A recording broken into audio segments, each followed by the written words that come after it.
கனநொடி பொழுதும் மூட மறுக்கும் இமைகள் தலை சிறந்த தமிழில் தரணியாளும் தலைவா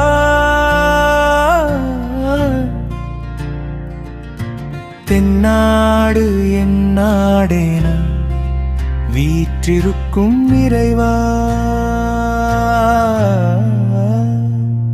உன் தரிசனம் காண கண் கோடி போதாதே என் இமைகள் மூடாமல் இருப்பதில் வியப்பொன்றுமில்லை இறைவா.